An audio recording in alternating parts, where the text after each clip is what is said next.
There are certain things you can do, I cannot say here, that can make you to have cheap labor. There are people that are willing to work that are not yet certificate holder, they are still in school, they can do this part-time. There are people that can do this as an additional duty apart from what they do mainly, and you can leverage on friends and family. There are things you could do. You need all these structures for you to move ahead. Remember, we are talking about appealing to affluent customers that can pay. That can pay. How many of us call bread agege and you still try to price? Some of us. But how many of you have been to a supermarket and you try to price bread? So the people you appeal to determine your bottom line. Then under brand recognition I need to run is appreciation. Appreciation. That's also part of customer service. Appreciation. What do I mean? So there is a place where I used to buy food when I was in Onike. Once this guy delivered the food and they're going, they will say, eat with happiness. When you're going, when you use ATM and you're done, thank you for banking with us. It's very key.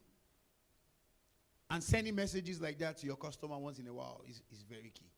Appreciation. That's why you see banks will pay attention to your birthdays. Pay attention. Some of them pay attention to your wedding anniversary because appreciation is very key. So all these come together to give you a good brand recognition, and you need it to be able to have access to these customers. All right. Let me move. Convenience is another thing that will make you to upscale. Convenience is another thing that will make you to upscale. Now, you cannot, but Ani will bear me witness, right? If I want to buy a rug, but Ani will probably tell me to come to his office and come and check. But he does not, tell you Elumelu buy things directly himself. But Tony Elumelu will not come to his office. He will not. He will say you should bring it. So, convenience. When you are dealing with affluent people that can pay, you have to take it to their doorstep. You have to leave your comfort zone and take it to their doorstep. And everyone that sells, every business person must be a mobile person. You cannot be stationary. You see, everyone that has a business must be a marketer. You cannot be an operational person. Your job is not to sit back in the office and collect money when people come to buy. Your job is to be on the road looking for who to buy, especially the right people. And remember, your brand recognition also depends on the way you dress there and how you speak. And you don't need to wear suit and tie, especially nowadays. You don't need to. You know, when I was telling people on Sunday about, I want to remember about why we have to learn new things. There was one thing I forgot to tell them. Is to report myself about how I went for a fintech job and I was well suited with nice designer shirts. I lost the job. Because the guy that was interviewing me was wearing t-shirt. So you must know how to dress, but that's not where I'm going. So, convenience. You must go to them. Take it to their doorstep. The big man in the Ikoyi will not. And let me tell you the truth. These big people are buying things. Most of them, they are not buying from the expensive stores on Awolowo Road. They are not buying things from the expensive shops on Adeola Odeku. They are looking for people like us that have our shops around here to buy from, because they believe you're going to be slightly cheaper than those people. But you must not price yourself so low. You won't price yourself as high as someone on Adeola Odeku because you are not paying the rent of Adeola Odeku. But you can charge double, 50% more what you will have charged for someone that will come around this area. But that convenience must be there for your customers. Take it to their doorstep. Convenience also means digital marketing. You don't have a choice nowadays but to be involved in digital marketing. Your product must be online. So they are asking for samples before you take it to them. There is a link you can send to them about your website, and they can go to your website and see what you're selling. You might not have a website, it might be a blog. You must have something where they can go and easily see what you're selling. And that also provides you platforms, to be able to reach more people. Digital marketing is not just you being on Instagram, but that is also a good thing. One time, I was asking someone, where people are going out of Nigeria, I want to believe that there should be a market where people that are selling their things that are going out of Nigeria should be able to um, display their goods. I didn't know I was very late. As a matter of fact, my sister-in-law just sent me a link. There is already for Japa, an Instagram blog for Japa. So every time someone that wants to Japa will post something there, because I believe it will be cheap. I was just thinking, meanwhile I was already late, and she sent me one to buy a chair or table for my office at home.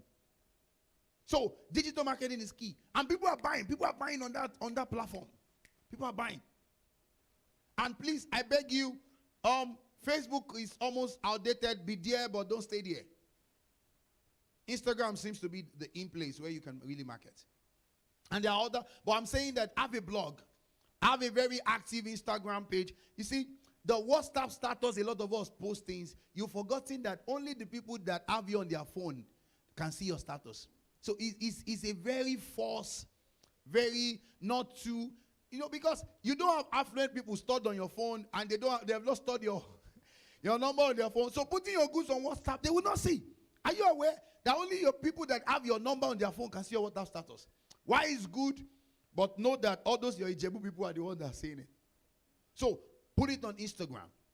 Have a blog. Have a website. I believe Brother Nee has a website. If he does not have a website, he should develop one quickly. And we should look for someone to develop for him. And other business people here. You must have a website, no matter how small the website is. And you must have, you see, when I get to Upskill, because I want to spend more time on Upskill. When I get to Upskill, I will explain. Everybody, whether you didn't go to school or you went to school, everybody must be schooled in technology. Or else there's no future for you. So, a business person must understand how to update his website with his goods. And you must have a system that from what you sell online, you can link it to your accounting system, but I don't want to go more into that. But let me run. So, digital marketing, part of convenience. Payment platform. So, on that blog, thank God for Paystag and Wema Bank. On that blog, when people go there, they've seen what you're selling, you discuss with them on phone. They must be able to go on your blog, on your website, and pay through Paystag, or through Rave, or through Flutterway, whatever. They must be able to pay. They don't need to see you. They don't need to come to your shop. They pay and you go and you deliver to them. Everybody must have that. It's not luxury. Every business person here must have a site where people can go and pay through Paystag or Flutterwave or any of those guys. Whether IntoSwitch, they need to develop something for you that makes it easy. Click on the goods, take you to where you pay. Do you want to pay by bank? Do you want to pay by transfer? Do you want to pay by card? Every business person must have it. It's not luxury. If Brother Nee does not have that, maybe I will need to beat him after this service. We must have that. So, payment system must be very easy. And anyone can have that. All right? If you don't, I want to believe Sister Kemi has that. If you don't have that yet, you probably need to get a POS. I mean, you cannot be trading in 2022 and be collecting cash and be saying transfer to my account. No, you must have POS. You must have POS. Yes, they can transfer to your account, but you must have POS. The payment system must be convenient. So that, I mean, how many of us have noticed that even Chicken Republic carries POS all about now to your house? We're in a world where cash should go into extinction. Then convenience also means layout of your office must be in such a way that people can come in easily, get what they need, and go out. I'll give an example. So, KFC, drive-in. You don't need to enter our office. When you come around, just drive around, make your order, and you go to the other side, you pick it and you go. You can have a layout like that makes it easy. McDonald's has something like that in US. That was the first place I saw it. Then KFC is doing the same. So you can have a layout in your office that people do not really need to come in and spend enough time. They can just pick what they need and go. So your office must be designed in such a way. It might be a small office, but designed in such a way that it's easy for people to come in and go out. Then I've talked about delivery. People do not need to come to your shop for delivery. There was one big guy, on his birthday, some people went to go and do a surprise birthday for him. And guess what he was doing while they were there? He was barbing his hair. So, affluent people will not come to your shop to barb hair. So, even if you have a fantastic shop in Shomolu, you must have very good guys, and you must have connections with the special advisors to the governor, the special advisors to the commissioner, and you do home service, and you have a contract with them, and you send your guy on a regular basis to do home service. So, the guy was cutting his hair at home. Because, see, big people will not come to your shop to barb hair. And they know that people in Shomolu can barb hair more than people in VI. It's technology. Those ones, they are just using packaging. The people that will give you nice cuts without looking at a book. So, you need to do such home deliveries. And you collect good money for it. You can't cut the head of SA now and collect 1,000. Even if you collect 5,000, we will add 5,000. We'll just give you that shit. So, home service. I'm sure people like Sister Kemi does a lot of home service. And you should do more. You should get to the click of, there's something I didn't add there, but let me just put it as part of your marketing, is networking. Someone say your network is your net worth. That's why we must upscale as a church. So that all the big people in this community and in this Lagos are here. That's enough market for you. But till that time, your customers should not just be here. A few of them should be here. The bulk of them should be out of here. Go to parties where the governor is. And you, at least if you can't meet the governor, you meet the governor stylist. Through that one, you can connect to the governor to be the governor makeup artist. You know, most organizations that are into showbiz, they pay big money for makeup because they have to make up the people that will go on set. Those are the people you should make it up for, not the people that want to tie their gele to go to wedding. They won't pay good money. So your network is extremely important. Let me move because of my time. I have not talked about upscale. If you want to upscale, you must offer value-added service. Your service must be the best. It must be excellent. And there must be other things that come with your service. So, but if you sell rug, you must also offer rug laying. You must also offer rug cleaning. So that from beginning to the end, you have your customers with you. You must backward integrate, you must forward integrate. You must make the switching cost of your customers to be very difficult. So if I make up, I will not just make up. I will sell the cream. I will do whatever I need to do. I will repair faces. You must offer. And I see that Kemi repair faces with machines. Oh God, have mercy. What I'm saying is that you must offer value-added services. That's how you keep your customers. If you are a barber, you must not just be a barber. You must sell clipper. You must repair clipper. You must not just barb people here. You must dye here. Okay, and I don't want to say some things here, so I won't encourage you. That you must not just barb here. You must do other things with hair. If you're a barber, you must offer value-added services. You must be a one-stop shop for your customers, so that they don't have option to go elsewhere. Everything they need, I'll provide. And let me share something with you for you to upscale. You see, there are a lot of things you don't offer that you can offer. So when you go to a customer and you notice a problem, don't say, I don't do this. Say, I can do it. Or I can get someone to do it. So take it, give it to somebody to do it. You take it, give it to somebody to do. You know why?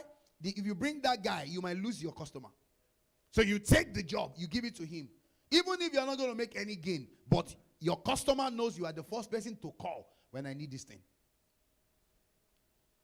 And, you need prayers. If you need money from rich people and you want to have connection to them, you need prayers because you need favor. You need favor. So let me run.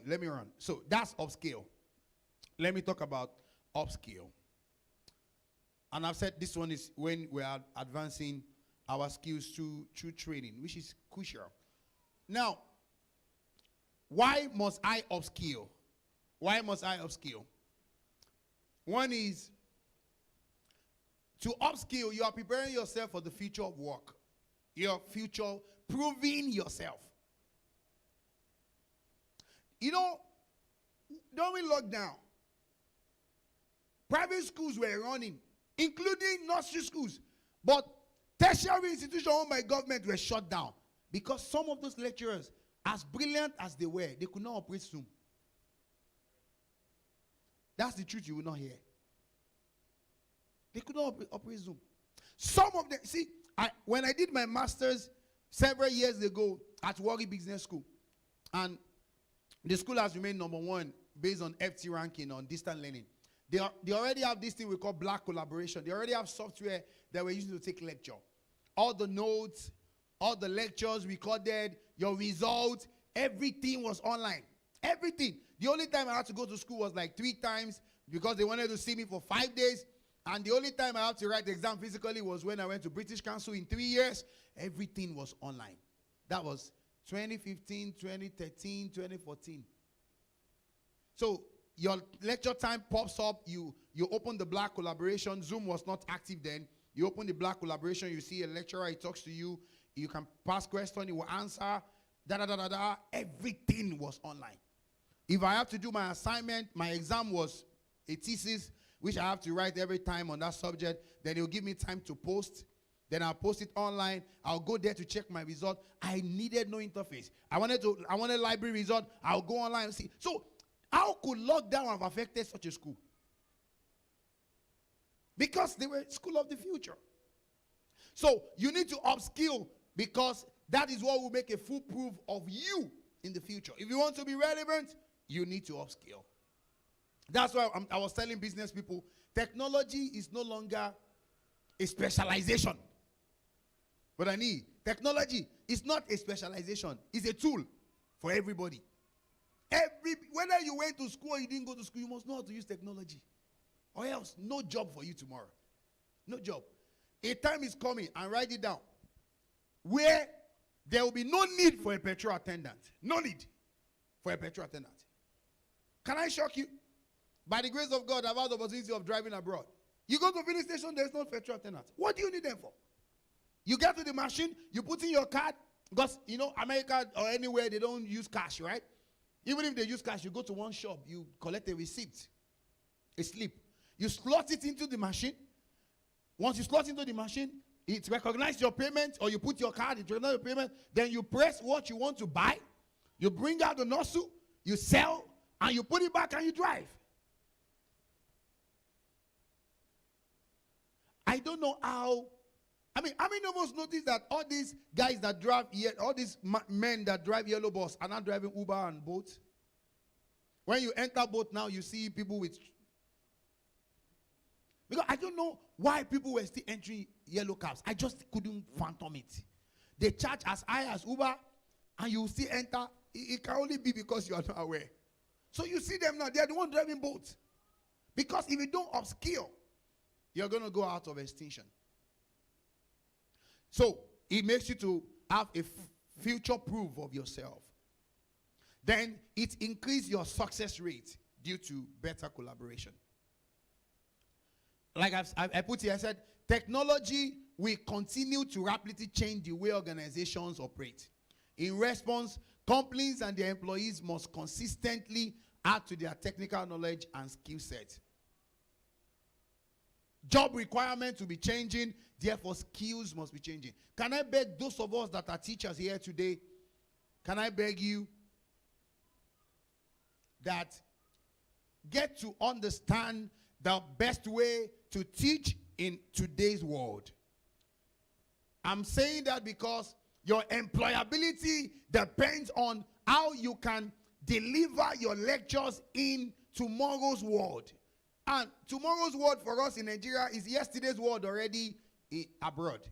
I'll give an example. There's an institution called Bridge Education or something.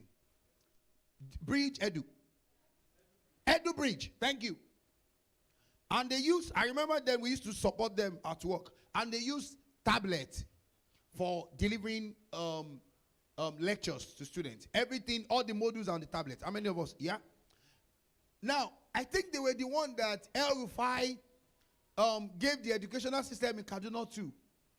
And they were the one that conducted examinations for the teachers in Kaduna, and almost all of them failed. Some of them couldn't even spell their name based on what we heard. So today, my son does not write notes in class. Everything is online. He writes notes when he gets home. So if you're a teacher here and you still have a very long notebook and textbook, the truth is that government will continue to afford you and pay you peanuts until I was tempted to say until Oshibajo comes in, until a good president comes in and change the educational system and you will become non-employable. So what is the right way to deliver your lectures now? You need to develop it. You see, when the right opportunity comes, it's too late for you to upskill. You upskill waiting for the right time. Can I say something to you? Now, I'm angry because things are expensive, but a lot of people are earning peanut. You are not going to just say, I want to upskill and start making money. No. You are going to, first of all, have the time of seed, where you are sowing, you are denying yourself money for credit, and you are, stocking up, you are improving yourself. Give yourself a space of 6 months. It can be faster. We are not God. But I'm saying it might take time. But listen to me, it's going to work. I challenge you. I'll share this with you. And that takes me to the next slide on competitive edge. Upskilling will give you competitive edge. I'll share this with you. I've seen people before, and I've seen not before, and even now, that they have BSc, they have HND, they earn 50K. And I've seen people that they are still in school. They have the right certification. They have the right skill. And while they are still in school, they are doing job earning 150K. Because they are upskilled and it gave them competitive edge. They develop themselves. Because the more understanding you have, the more accomplished you will be. The question is, don't settle to be your best. Settle to be the best. Because the truth is, your best might even be lower than the least of what is required in this phase. So don't settle to be your best. Just say, I've given my best. That word should be deleted from your dictionary. I've given my best. Because the truth is, if your best does not even scratch the beginning of what is required, of what uses your best. So the more you understand, the more you